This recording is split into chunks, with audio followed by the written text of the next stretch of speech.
Oke, Assalamualaikum warahmatullahi wabarakatuh. Bagaimana kabarnya anak-anak? Ketemu lagi dengan Pak Roid. Hari ini kita akan belajar tentang flora yang ada di Indonesia. Kalau kemarin kita belajar tentang peta kepadatan penduduk, kemudian peta terkait dengan persebaran suku bangsa yang ada di Indonesia. Hari ini kita akan belajar tentang flora yang ada di Indonesia. Nah, oke anak-anak sekalian, nanti kita akan belajar di Pulau Jawa itu ada flora apa saja sih? Flora itu artinya tumbuhan. Kemudian kalau di Pulau Sumatera ada flora apa saja sih? Nah, kemudian kalau di Pulau Kalimantan, Papua itu ada tumbuhan apa saja? Nah, anak-anak, langsung saja ya kita simak videonya. Oke anak-anak sekalian, kita sudah memasuki tema 1, subtema 2, pembelajaran 4 IPS. Nah anak-anak sekalian, hari ini kita akan belajar mengenai flora yang ada di Indonesia. Nah pastinya anak-anak sudah banyak ya yang mengetahui apa itu flora dan apa itu fauna. Nah hari ini Pak Roid akan menjelaskan dulu tentang flora dan pertemuan selanjutnya Pak Roid akan menjelaskan tentang fauna. Oke anak-anak, apa itu flora? Flora itu adalah tumbuhan yang hidup di habitat atau daerah tertentu. Sementara fauna apa? Nah, fauna itu merupakan hewan-hewan yang menempati wilayah tertentu. Nah, karena sekarang kita belajar tentang flora terlebih dahulu. Indonesia memiliki flora dan fauna yang sangat beragam. Tidak sedikit pula tumbuhan maupun satwa endemik atau asli hanya ditemukan di Indonesia.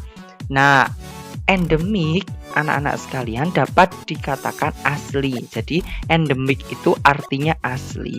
Kalau ada kata satwa endemik atau tumbuhan endemik berarti tumbuhan asli yang ada di wilayah Indonesia. Selanjutnya kita akan belajar tentang berdasarkan letak ketinggian tanaman Indonesia dibedakan sebagai berikut. Pertama, jenis tanaman yang tumbuh baik di bawah ketinggian 700 meter di atas permukaan laut adalah padi, jagung, dan berbagai jenis tanaman palawija. Anak-anak kalau jalan-jalan ke daerah Muntilan, daerah Salam, kemudian ke daerah luar, maka anak-anak akan banyak menemukan tanaman padi, jagung, dan berbagai tanaman palawija. Nah, daerah-daerah yang Pak Roid sebutkan itu dapat dikatakan bahwa ketinggiannya di bawah 700 meter di atas permukaan laut.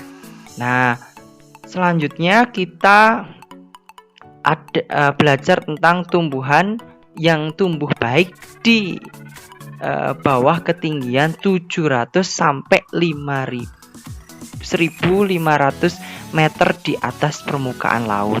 Ada apa saja? Ada tumbuhan teh, kopi, kina, dan sayur-sayuran. Kalau anak-anak itu pergi ke daerah Serumbung, anak-anak akan banyak menemukan sayur-sayuran. Kenapa? Karena sayur-sayuran memang cocok di daerah yang suhu udaranya lumayan dingin, dapat dikatakan lebih dingin. Begitu. Kalau anak-anak pergi ke daerah Ketep, anak-anak akan menemukan banyak sekali sayur-sayuran. Kalau anak-anak pergi ke daerah Kaliangkrek, anak-anak juga akan menemukan banyak sekali sayur-sayuran. Nah, kemudian kita akan lanjut ke tumbuhan yang hidup baik di ketinggian 1500 sampai 2500 meter di atas permukaan laut. Itu lebih tinggi lagi anak-anak sekalian. Jadi kalau anak-anak itu naik jalan-jalan ke gunung atau naik ke puncak gunung, pasti anak-anak akan banyak menemukan pohon cemara dan pohon mauni. Nah, itu karena apa? Karena memang pohon itu bisa hidup di suhu atau ketinggian yang tinggi, yaitu 1.500 sampai 2.500 meter di atas permukaan laut. Kemudian yang selanjutnya ada jenis tanaman yang tumbuh baik di bawah ketinggian 2.500 meter di atas permukaan laut adalah semak dan lumut. Kalau anak-anak itu punya saudara, punya sepupu, punya ayah, punya bunda, punya teman yang hobinya itu naik gunung. Nah, nanti kalau sudah naik gunung menuju puncak gunung itu hanya dapat ditemukan semak dan lumut. Kenapa? Karena itu memang ketinggiannya sangat tinggi anak-anak, yaitu di bawah ketinggian 2.500 meter di atas permukaan laut. Jadi tidak bisa ada tumbuhan yang tumbuh di atas puncak gunung karena suhu udaranya tidak mendukung untuk tumbuhan lain dan itu hanya bisa ditumbuhi oleh semak dan lumut. Dan selanjutnya, berdasarkan jenisnya, flora di Indonesia dapat dibedakan sebagai berikut. Pertama, hutan bakau atau mangrove bisa tumbuh di daerah pantai yang landai.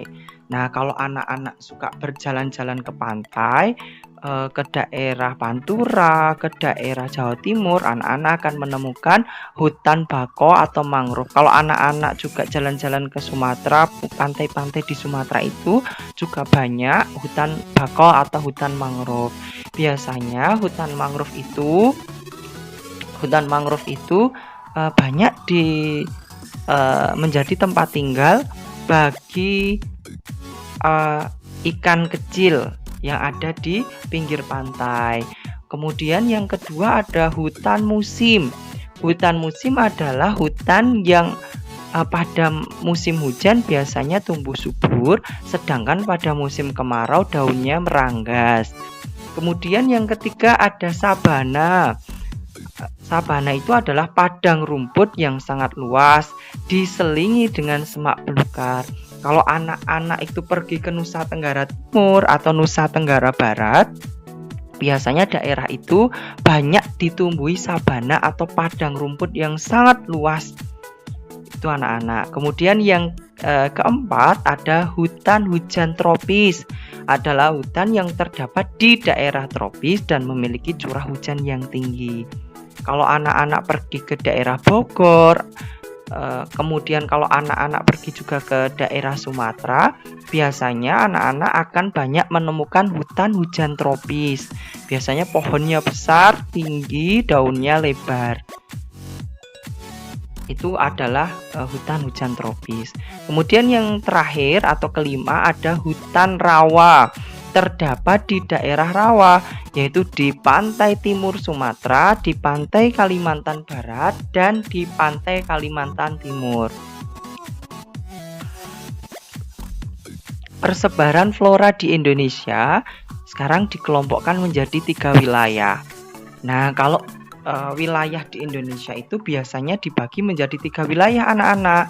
Ada wilayah Indonesia bagian barat, ada wilayah Indonesia bagian tengah, dan ada wilayah Indonesia bagian timur. Nah, sekarang Pak Roy akan memulai dari wilayah Indonesia bagian barat. Indonesia bagian barat meliputi Pulau Sumatera, Kalimantan, dan Jawa. Itu adalah wilayah Indonesia bagian barat. Nah, wilayah Indonesia bagian barat banyak terdapat hutan hujan tropis. Ciri-ciri hutan hujan tropis diantaranya tinggi pohonnya rata-rata 60 meter, jadi sangat tinggi sekali. Berdaun lebat serta terdapat pohon memanjat dan epifit. Contoh flora yang terdapat di wilayah ini adalah Rafflesia atau bunga Padma raksasa. Anak-anak pastinya tahu ya, bunga Rafflesia itu adalah bunga yang sangat besar sekali terdapat di wilayah di Sumatera. Biasanya kita sebut dengan bunga bangkai. Kemudian ada beringin raksasa di Sumatera, ada akasia di Pulau Jawa, ada rotan di Kalimantan, ada jati di Pulau Jawa dan kayu samin di Kalimantan. Kemudian untuk wilayah Indonesia bagian tengah. Indonesia bagian tengah meliputi Sulawesi, Nusa Tenggara, dan Maluku. Wilayah Indonesia bagian tengah banyak terdapat hutan musim. Kalau tadi di barat hutan hujan tropis, ke tengah adanya hutan musim. Ciri hutan musim diantaranya tinggi pohonnya lebih rendah dari pohon hutan hujan tropis. Jadi pohonnya tidak begitu tinggi, jadi pohonnya lebih rendah dari hutan hujan tropis. Musim kemarau biasanya menggugurkan daunnya, musim hujan pohon-pohon mulai bertunas. Nah, contoh floranya yang terdapat di wilayah ini adalah cendana Nusa Tenggara, kemudian anggrek putih Sulawesi, sagu Maluku, kayu putih Nusa Tenggara dan Kepulauan Maluku. Serta kemiri juga ada di Nusa Tenggara. Kemudian wilayah Indonesia bagian timur. Nah, ini yang terakhir ya. Kalau tadi ada barat, tengah, kemudian yang terakhir biasanya timur. Nah, bagian Indonesia yang terdapat di wilayah Indonesia bagian timur adalah Pulau Papua. Nah, anak-anak pasti tahu ya, Pulau Papua itu paling timur, pulaunya besar. Nah, dan pulau-pulau kecil yang terdapat di sekitarnya. Jadi Pulau Papua, Maluku, nah itu termasuk Indonesia bagian timur. Wilayah Indonesia bagian timur memiliki hutan sabana dengan ciri padang rumput yang sangat luas. Jadi hutannya sabana. Hutan sabana itu hutan yang banyak ditumbuhi rumput yang sangat luas. Kemudian terdapat semak belukar dan hanya terdapat pohon dengan ketinggian yang rendah. Contoh flora yang terdapat di wilayah ini adalah tumbuhan bakau Papua, sagu Papua, dan anggrek Papua. Oke anak-anak, bagaimana videonya? Pak Roid harapkan anak-anak dapat memahami video dari Pak Roid. Dan silakan bagi anak-anak ingat, karena materi IPS ini sangat banyak, buku IPS-nya dibuka, dibaca, kemudian jangan lupa HP-nya jangan hanya untuk bermain game, tapi bisa buat cari materi apa yang tidak dipahami, bisa tanyakan ke Pak Roid atau cari di Google, di YouTube pasti ada. Nah, anak-anak sekalipun berada di rumah, Pak Roid ingatkan tetap lakukan kegiatan positif. Bukunya dibaca,